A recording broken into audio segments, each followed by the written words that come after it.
Hola, gracias por acompañarnos. Estamos Enrique Ambía, Gaby Díaz y Tabata Aren.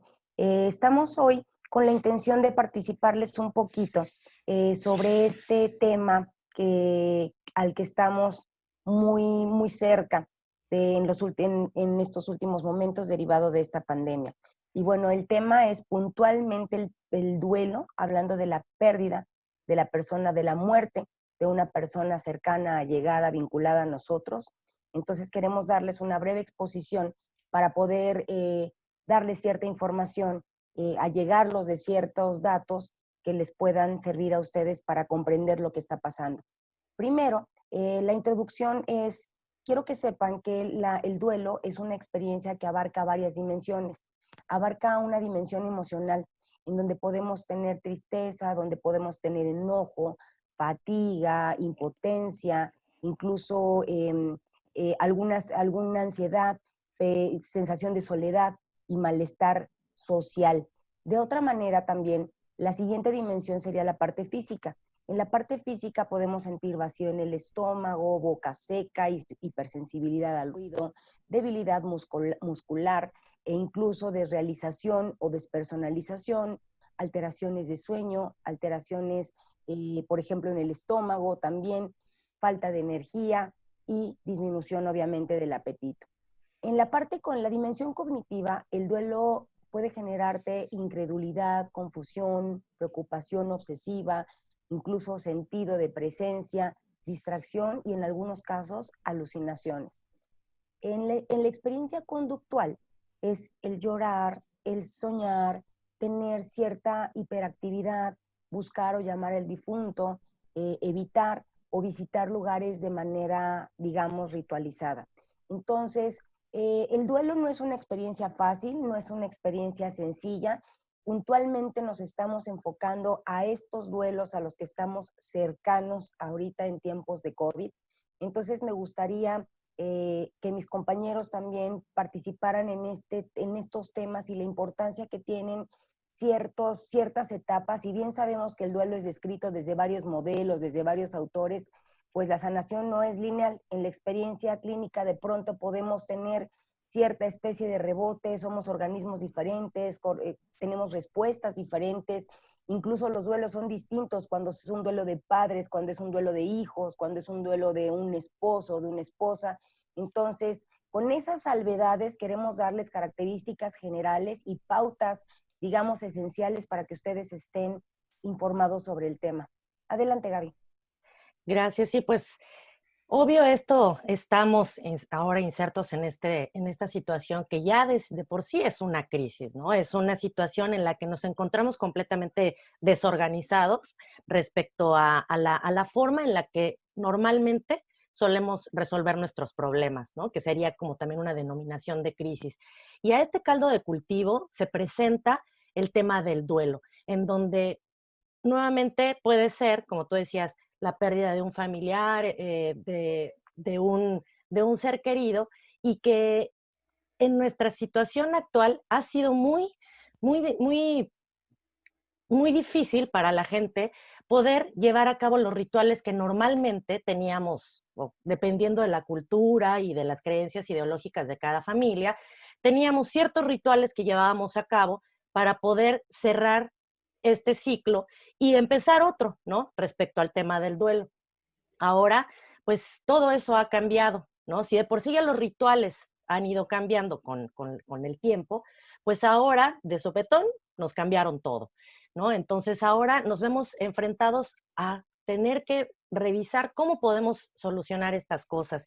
Y hablo de los rituales como algo importante porque durante toda nuestra etapa de vida tenemos diferentes tránsitos o crisis. Algunos son de desarrollo, ¿no? Como de la niñez a la adolescencia, y estos van acompañados a veces de ciertos rituales, ¿no? En México, por ejemplo, pues se lleva a cabo que la fiesta de los 15 años, cuando nos casamos, o pues que la fiesta, ¿no? Todos esos rituales que marcan o sea, son una serie de actividades que simbolizan y marcan una transición de un estado a otro.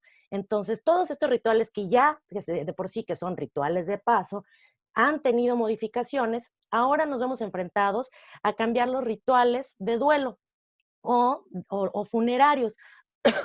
Por ejemplo, estuve leyendo alguna información en donde, por ejemplo, los musulmanes o los judíos tienen por costumbre lavar los cuerpos de sus fallecidos, envolverlos en una sábana, etcétera. Ahora, eso ya no se puede hacer.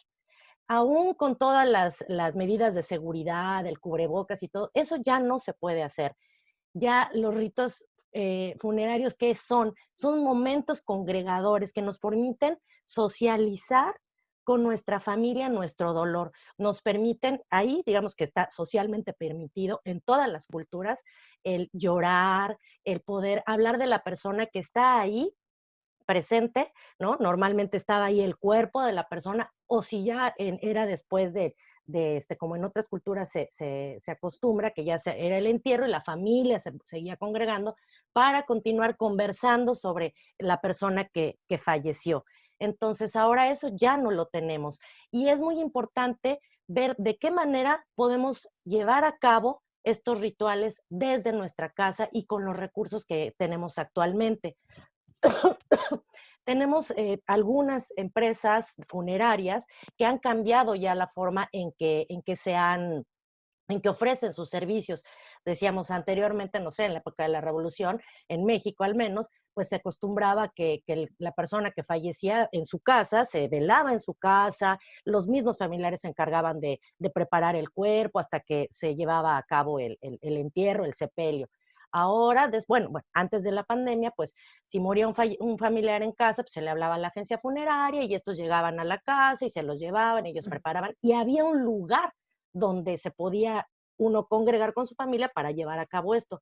Hoy todo eso ha cambiado. Las agencias funerarias que están haciendo, si bien pueden retirar los cuerpos de los hospitales o de las mismas casas donde están falleciendo, ahora han cambiado esta forma en la que los obituarios, las misas, etcétera, ciertos rituales se están llevando a cabo como nosotros, ¿no? A través de Zoom y están generando estos espacios para que la gente pueda terminar esta parte de hacer consciente que esa persona ha fallecido.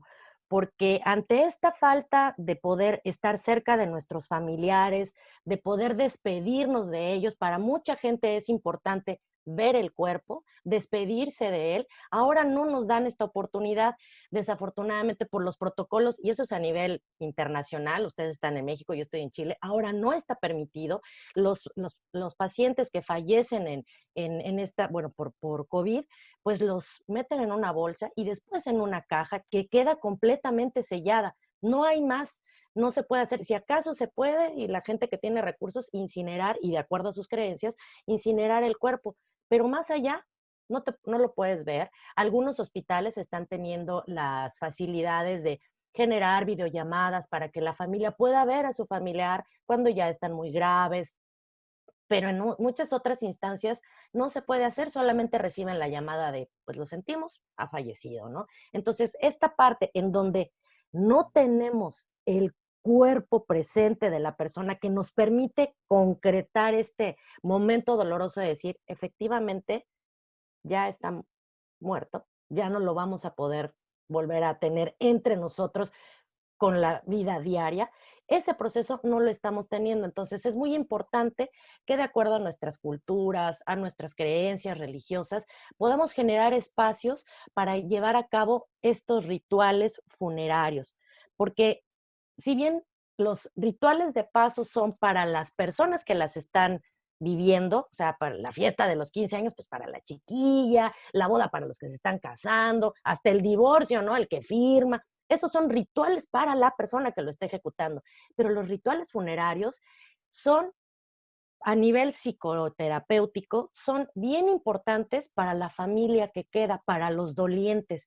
Entonces, es muy importante llevar a cabo esto y iremos conversando, dándoles algunos tips para que puedan llevar a cabo esta parte, porque esto puede desencadenar muchas cosas en nuestro día a día, en nuestro acontecer después de que fallece nuestro ser querido. Si no atendemos nuestras emociones, si no llevamos a cabo un ritual donde podamos vertir en él afecto, nuestro dolor, nuestro amor, nuestros recuerdos de esa persona, entonces el duelo que nosotros podemos presentar se puede volver en un duelo patológico, ¿no? Y hay diferentes tipos y niveles de duelo que muchos tienen la raíz de la culpa, del enojo, y esto se puede ir exacerbando y obstaculizar nuestro día a día generando ya unos problemas psicológicos más severos, ¿no? No sé, Enrique, si tú quieras conversar algo respecto a la culpa que se genera, por ejemplo, y otras emociones ante este tipo de situaciones. Sí, realmente, digo, lo que tú mencionas sobre los ritos es fundamental, ¿no? Porque finalmente te permite iniciar un proceso.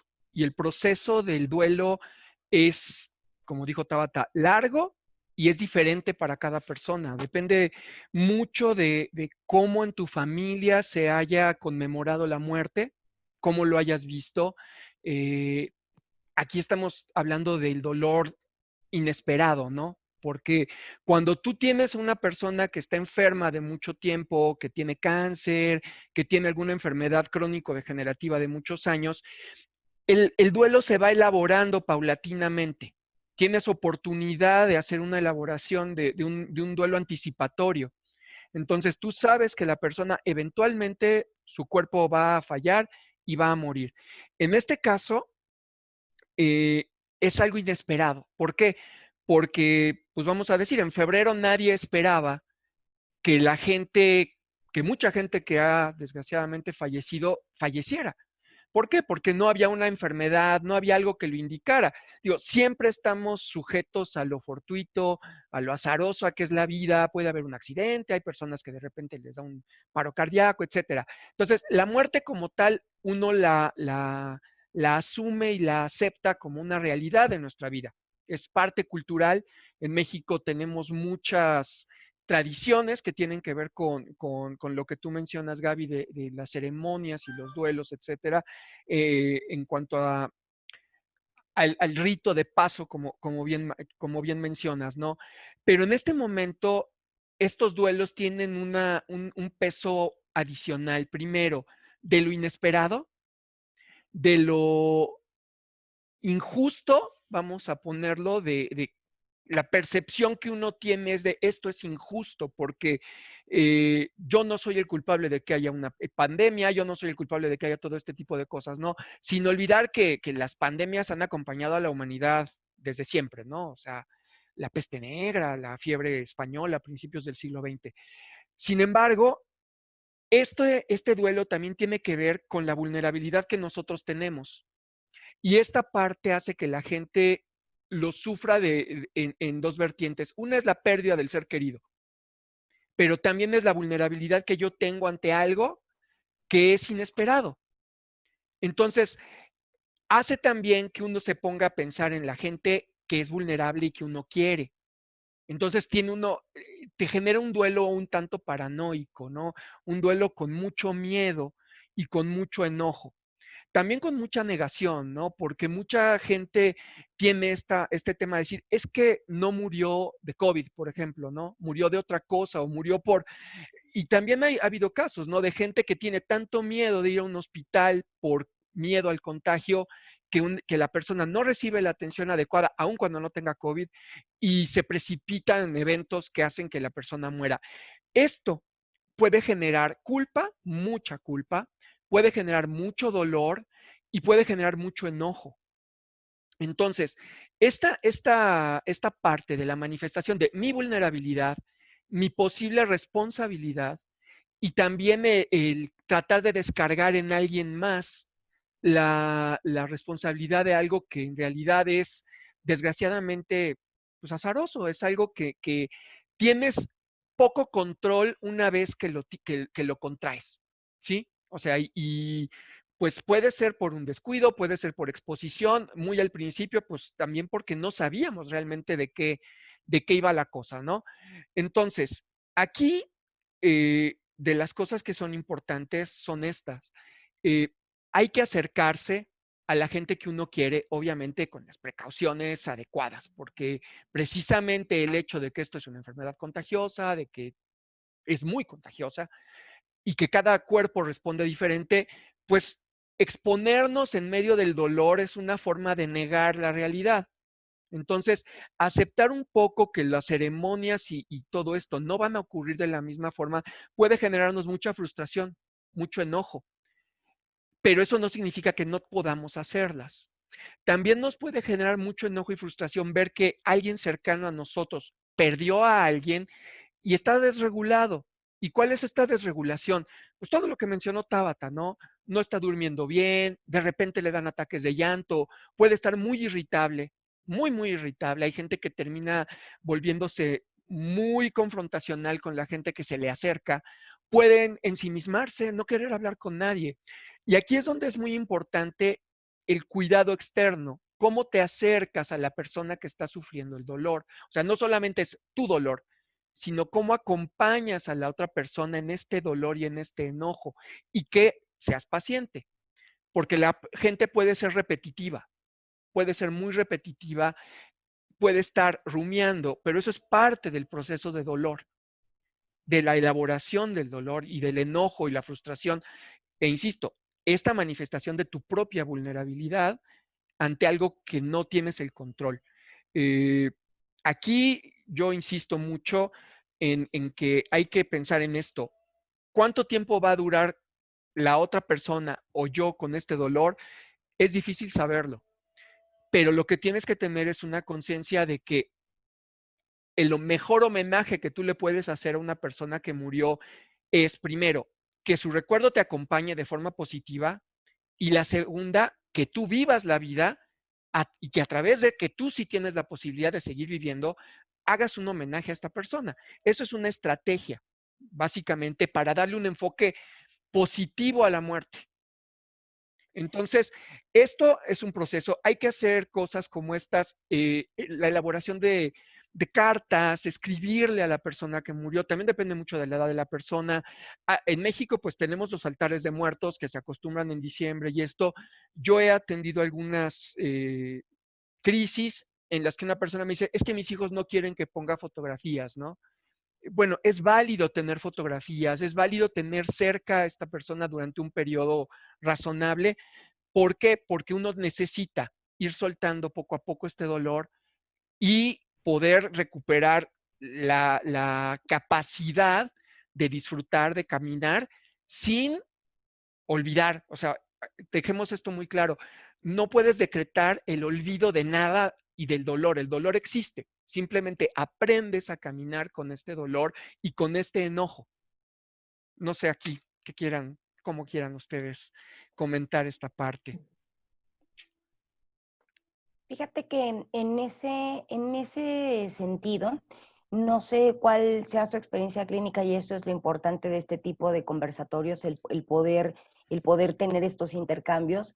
Además, el tema social, porque tenemos esta como visión polarizada de que es que entonces no se cuidó, o es que entonces andaba saliendo, y es que entonces desde eso hasta la poca visión que son personas que probablemente tengan que salir en su día a día, que sean trabajadores de la salud o que simplemente sus necesidades los orillen a salir. Entonces, en este sentido, por ejemplo, yo he atendido pacientes que están transitando la enfermedad, así como personas que están acompañando a pacientes que están transitando esta enfermedad, cuidadores de personas que están transitando esta enfermedad. Entonces, hay un estigma ahí bien especial en donde no queremos en la casa, no digan que aquí hay COVID, no digan que alguien se enfermó de COVID, no digan que la COVID está en la casa. Entonces también hacer saber, o por ejemplo la culpa del primero que enferma y entonces carga, digamos, de manera indirecta con todos estos contagios, sin contar que esto es una pandemia, que si 2 o 3 de la casa salieron, no es totalitaria esta visión de que él pudo haber sido. Entonces, en la experiencia clínica, obviamente corta, que todos tenemos, porque no es algo que estemos nosotros como terapeutas lidiando, en la poquita muestra que podamos tener, también hablar del tema social y de la aceptación de que estamos en un momento de pandemia y poder transitar junto con nuestros pacientes a lo conducente, ¿no? A no cargar, por ejemplo, con la culpa de yo lo llevé a mi casa. o a no cargar con este tema de, no, es que no hablamos al hospital porque todo el mundo se iba a dar cuenta. De verdad he escuchado testimonios como todos los vecinos se iban a dar cuenta que aquí había COVID. No sé cuál sea la experiencia de ustedes, me gustaría escucharla. Sí, pues igual, esto es a nivel global, o sea, la gente, es como cuando salió el tema del SIDA, ¿no? Ya era así estigmatizante y nada, y si tienes SIDA es porque tienes tal vida, o sea, ya te juzgaban la vida sexual, ¿no? Para empezar, porque era la vía por la que se transmite. Entonces, realmente el empezar a enfrentar con todo este sistema de creencias es bien importante, porque es lo que les decía en un principio, ¿no? Esto puede ir afectando, irse convirtiendo en un duelo patológico. Ya no hablar, no decir las cosas, no poderse acercar con la gente, es horrible porque de verdad la gente no puede conversar sobre lo que siente, sobre lo que piensa, no puede tener una red de apoyo en caso de alguna eventual emergencia. Es muy frustrante para la gente que yo he podido ver sobre ese tema, ¿no? Que no quieren que nadie sepa porque si no, las van a alejar más. Y yo, pero pues si ya estás tú confinada y tú te estás restringiendo a no tener un contacto social, que tú permanezcas en esta situación, te encierra todavía más. Y de verdad, si tienes una emergencia, ¿a quién vas a recurrir?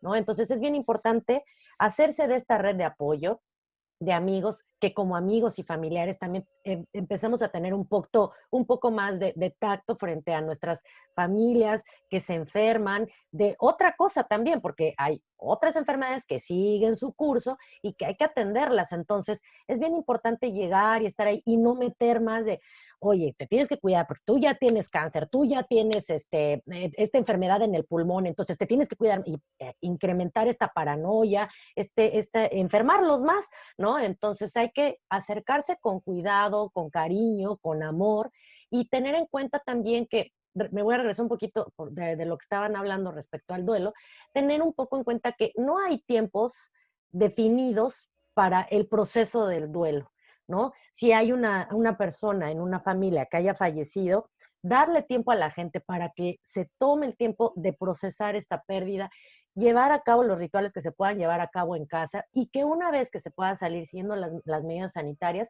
llevar a cabo, si están acostumbrados a ir a un cementerio, ir ahí a poner flores, ¿no? A reunirse en familia, etcétera. O sea, esto en algún momento nos vamos a tener que adaptar a lo que se pueda hacer y será ideal que proyecten cómo lo van a poder llevar a cabo para, insisto, en llevar a cabo este ritual para seguir en este mismo tránsito del duelo.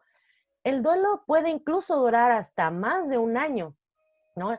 Regresando a lo que tú me decías, ¿cuál es tu experiencia? A mí me tocó ver a unas personas, me llamaron para atender a un grupo de profesionales que hace un año una chica se suicidó en un colegio donde ellos trabajaban y ya creían que tuvieron su intervención en ese momento y todo, y ya creían que todo estaba listo. Y justo al año al aniversario luctuoso, todos se derrumbaron. Todos empezaron a estar mal, a tener crisis. Y es que es como todo lo que hacemos por primera vez, ¿no? Era el primer aniversario luctuoso, entonces era difícil para los profesionales volver a enfrentarse a esta situación. Y menciono esto para recalcar que no hay un periodo determinado para que, bueno, pues ya te enojaste, ahora tienes que pasar a la etapa de la negociación y ahora tienes que pasar a esta. Cada quien pasa de diferente manera su proceso de duelo. Lo único que sí hay que estar atentos son a los cambios exacerbados que podamos presentar en las conductas, que si hay una hipersomnia, ¿no? O estar muy ¿cómo se llama?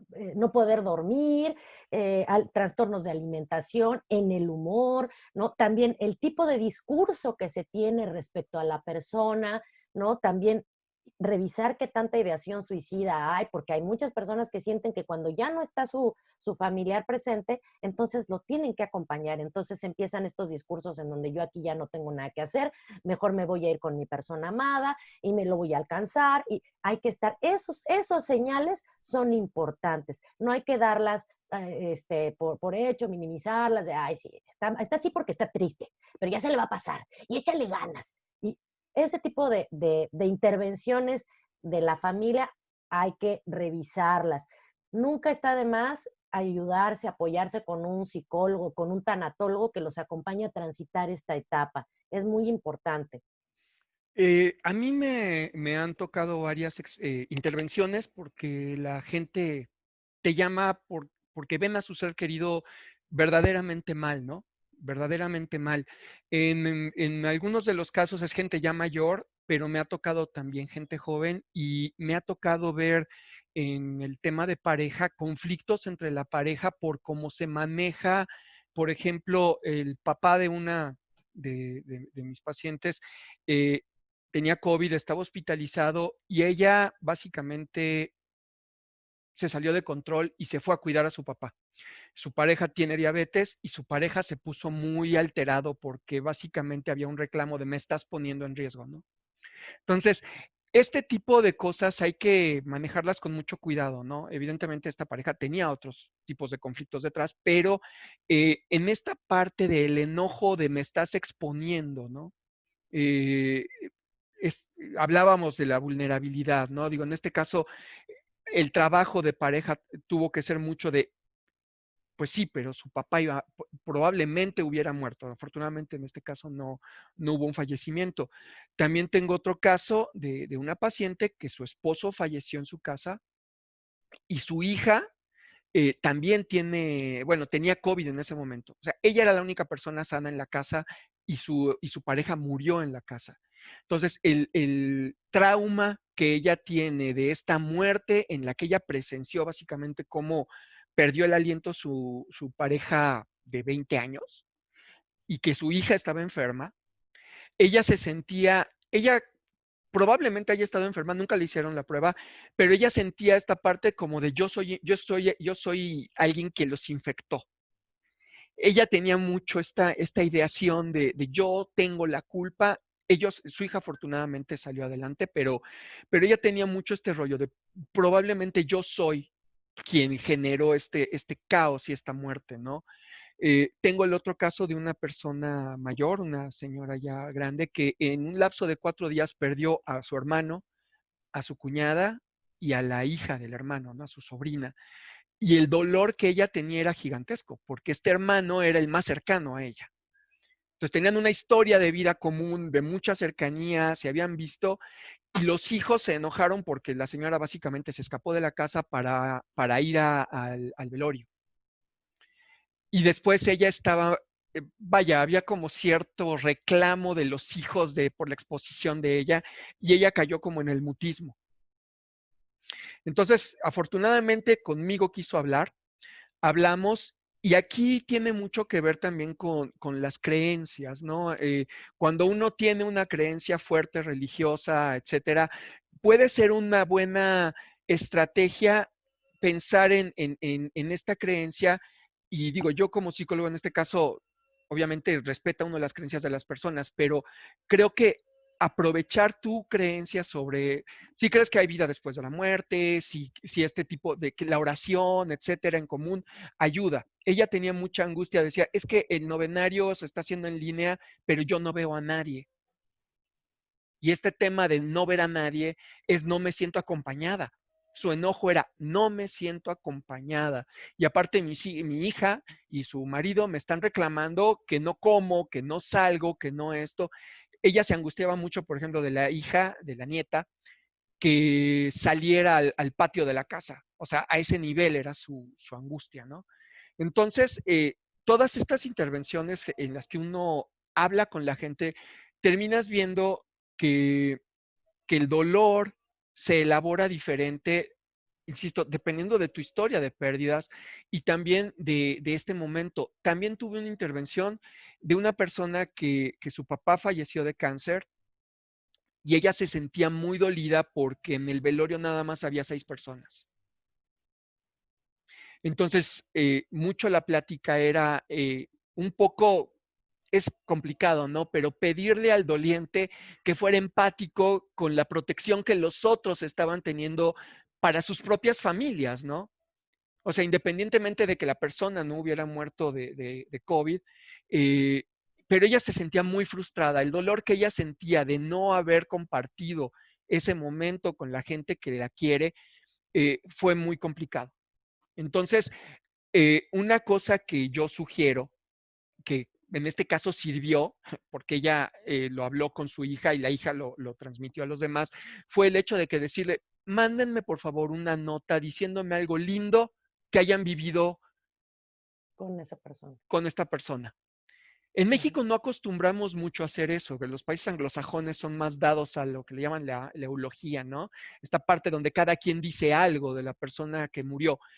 Pero en este caso a ella le fue muy reconfortante el poder recibir notas diciendo, oye, es que él me ayudó a conseguir trabajo, es que nos reíamos mucho, en una ocasión cuando éramos niños pasó esto. Entonces, esto como que le da un sentido al recuerdo, ¿no? Te da algo que atesorar de la persona. Independientemente de que obviamente esto también te puede generar más nostalgia, pero te da una herramienta para decir, esta persona valió la pena y vivió plenamente, que a veces eso también. Y el otro es cuando no pudiste cerrar porque estabas enojado, no le pude decir algo, no pude mentarle la madre a veces, ¿no? O no pude pedirle perdón. Entonces, esas son las elaboraciones que uno tiene que hacer individualmente, pero el grupo siempre va a apoyar mejor y es en estas experiencias que yo he tenido eh, con pacientes y con gente cercana, ¿no? Claro, ahí voy a hacer un paréntesis en eso, que más bien a subrayar eso, ¿no? Que todo eso que tú describes que para esta persona fue importante que le dijeran, que son las cosas que nosotros normalmente hacíamos en un sepelio, en un funeral, ¿no? Se hablaba de la persona, etcétera. Por eso les decía, son momentos integradores y que a través del discurso y de la narrativa que nosotros teníamos en esos espacios, era importante que, bueno, que se daban, nos iban, ¿no? Ayudando a reestructurarnos emocional y cognitivamente respecto a la pérdida. Entonces, es muy importante que si ahora hacen, no sé, un Zoom para la familia, para que puedan mantener esa línea de hablar de las cosas entretenidas, dolorosas, de las experiencias que se tuvieron con la persona que falleció. Y si no lo pueden hacer a través del Zoom, lo que bueno, lo que ellos hicieron, pues la verdad es que fue de lo más atinado y va a ser muy reparador para esa persona. Ahora, por otro lado, a mí me gustaría también retomar algo bien importante que escuché. Nosotros ya sabemos como terapeutas el concepto de crisis, que cambia, que es la primera vez de algo, pero la crisis es diferente a un primer auxilio psicológico.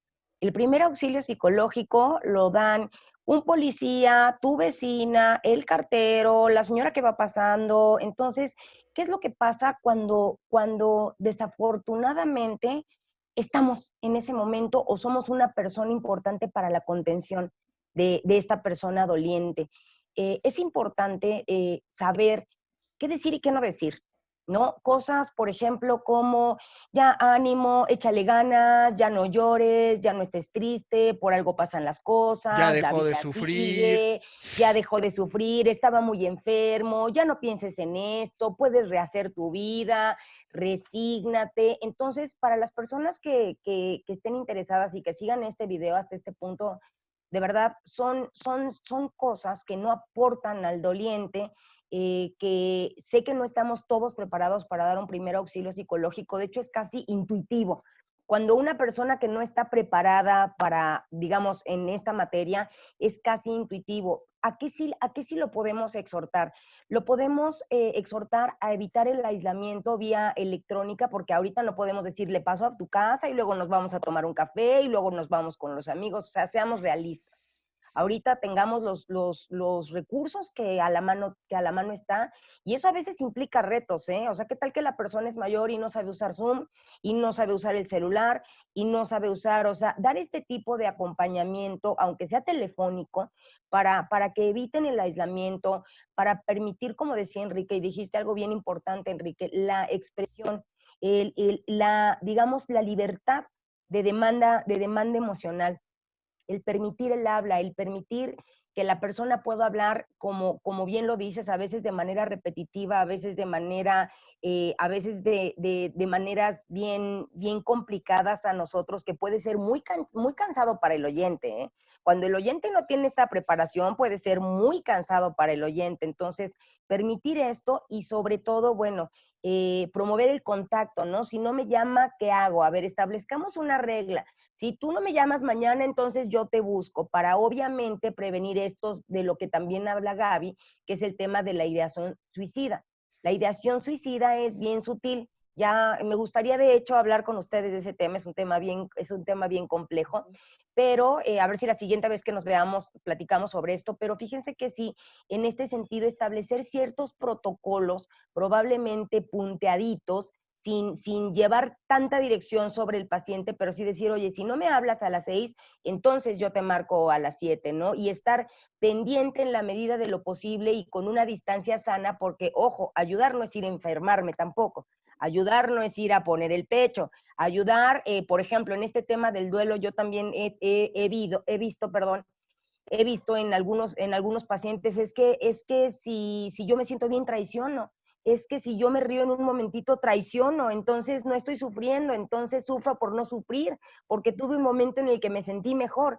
Entonces, si nosotros estamos acompañando a esta persona y no tenemos esta preparación, ojalá esto sirva de una guía muy, muy básica y sobre todo, de verdad, y lo voy a subrayar así con cursiva, negrita, lo voy a poner más grande en el tema, el autocuidado. Promover, preguntar, ¿ya te bañaste? ¿Ya comiste? ¿Estás durmiendo bien? ¿Hablaste con alguien de tu Tienes familia que hoy? comer. Tienes que comer, porque por ejemplo, les voy a platicar, obviamente, y agradecemos creo que todos el profesionalismo, pero he tenido, por ejemplo, una paciente a la que le impedían a Uber Eats o a su familia que le fuera a dejar comida a la puerta de su casa porque ella estaba enferma. O sea, ¿no? Y estos son cosas que no nos espantan, son creencias, ¿no? De las personas, no podemos decir, no podemos nosotros como profesionales del tema juzgar, pero son cosas que pasan. Y entonces, imagínense que no le dejaban ni a Uber Eats, ni a la mamá, ni a nadie irle a dejar comida a la casa. ¿Por qué? Porque ella estaba enferma. Entonces era un riesgo que alguien colocara comida en su puerta. Entonces, todo este tipo de pautas, como dice Enrique, oye, tienes que comer, ¿cómo te van a hacer llegar la comida?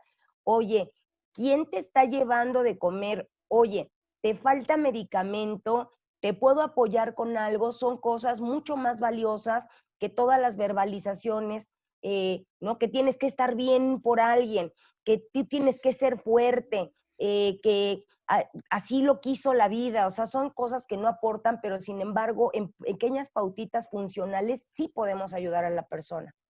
Sí, yo nada más quiero agregar algo que me vino ahorita a la mente. Cada muerte es algo que afecta a cada persona. O sea, no nos vayamos con la estadística de, ay, bueno, es que mucha gente se está muriendo. O sea, la muerte te duele porque es la persona que tú conocías, porque es la persona que tú querías. O sea, es otra cosa. No estamos en una situación de decir, es que como se murieron en esta situación, su muerte se diluye entre tantas muertes. Cada muerte tiene un significado para cada familia y para cada allegado. Entonces, tampoco diluyamos la empatía diciendo, ay, bueno, se murió de esto que tanta gente se está muriendo, ¿no? Creo que sería con lo que yo podría cerrar mi intervención. Claro, que no son números, ¿no? Exacto. No son, son personas las que hemos perdido, ¿no? Familiares, amigos, tíos, abuelitos de alguien, son personas que ya no están con nosotros. Y yo para cerrar, nada más quería dar algún tip, ¿no? Para los niños de cómo hablarles respecto a la pérdida de un familiar, que bueno, si no fue en su casa y no se pudieron despedir, hablar con la verdad respecto a la muerte, nuevamente, insisto, respecto y teniendo que ver con sus creencias religiosas y culturales, pero cuidando de no hacer mucha fantasía al respecto, porque los niños suelen imaginarse una cantidad de escenarios diversos, entonces ser muy puntuales respecto a qué fue lo que sucedió, evitar, evitar términos complejos, ¿no? Y algo que les pueda ayudar para procesarlo, como dentro de los rituales. Yo insisto en esto porque es bien sanador, que hagan un dibujo, ¿no? Respecto a la persona, si fue el tío, la abuelita, la mamá, el papá, que dibujen a esa persona y ya también puede ser que se pongan de acuerdo en la familia, que más adelante se va a llevar a donde está descansando el cuerpo de esa persona, o se queme y esas cenizas se puedan poner en un arbolito y lo transmuten, ¿no? Como por ejemplo las tradiciones mapuches acá en Chile lo que hacen es que hacen una casa, no exactamente igual, pero simbolizando la casa donde vivía la persona, la ponen al lado de un árbol. Entonces, de ahí el cuerpo, dentro de su idiosincrasia, el cuerpo transmuta en el árbol y ahí queda permanentemente ese ancestro, ¿no? Esa persona latente y en la presencia de los demás. Entonces, a mí me parece un rito muy, pues muy bonito porque es algo que puede ayudar, por ejemplo, a los niños a transmutar este dolor y a llevarlo a un mejor proceso del duelo. Eso sería por mi parte. Pues por mi parte, el tema como también para cerrar mi intervención es, sabemos que no es un proceso fácil, sabemos que no es un proceso corto, estamos hablando de procesos de 1.5, 2 años, ¿no? Entonces no podemos abarcar en estos minutos todo ese tiempo, pero también las primeras intervenciones son importantes o la manera en la que abordamos porque nos puede hablar, podemos estar alerta de que en qué tapita nos podemos atorar más, ¿no? ¿Cuál es la emoción reinante para poder tener información y con eso lidiarla en el transcurso de los meses? El tema también que me gustaría decir y ser muy puntual es el uso y el abuso de sustancias. El abuso de sustancias no va a evitar que sigamos dolientes, va a detener nuestro proceso. El reforzar ciertas conductas que para nosotros hayan sido durante nuestra vida de encuentro con nosotros mismos, ¿no? Hablemos de actividades gratificantes, el tener en cuenta si nosotros estamos pasando por un proceso de duelo, que nuestra higiene, la comida, el tema de hacer alguna actividad física, y no hablo de esta súper actividad física, pero poder levantarme, estirarme, estar en contacto con mi cuerpo, el no abandonar la parte social, el que también estemos en contacto vía electrónica, depende la situación, digamos, pero que estemos en contactos con amigos, que podamos contactar con profesionales de la salud e incluso con líneas de ayuda gubernamentales que podemos ver en ciertas páginas, el no elaborar, el generar proyectos, digamos, a mediano plazo generar proyectos, pero a corto plazo como que tomar ciertos proyectos en donde nos podemos sentir más seguros de empezar con cierta funcionalidad y evidentemente pues también viene esta parte de objetos preciados y de valor. Cada momento será el mejor para esa persona, pero analicemos este tema de cuál será el destino de los objetos preciados y de valor y bueno, pues sobre todo abrazar con mucho respeto y con mucho amor a las personas que están pasando por este proceso, también a las personas que están acompañando a pasar a alguien por este proceso porque tiene cierta complejidad también en la implicación personal y por mi parte sería todo. Pues muchas Me encantó hablar gracias con por esta ustedes. plática. Gracias. Bueno, Entonces nos vemos para la siguiente. Quedamos pendientes con la de suicidios, si ustedes están de acuerdo. sí, yo Sí. creo que valdría la pena hablar no de los duelos de muerte, sino de todos los duelos que estamos viviendo en este momento que no están relacionados con la muerte, ¿no? O sea, el trabajo, la vida social, los noviazgos, estas pérdidas que estamos teniendo cada día, Claro. ¿no? Bueno, Sí, para revisar temas ahí para hablar. cuáles son Temas para nuestros hablar, vamos a recursos, ponerlo en la claro. lista para hacer, nos ponemos de acuerdo y mientras tanto, pues muchas gracias, como siempre, sus excelentes intervenciones, gracias por que colaboramos en grupo y porque siempre, ahora sí que 3 cabezas piensan más que una. Muchas gracias, Taos. Gracias, Gaby. Hasta luego. Hasta luego. Gracias. Bye.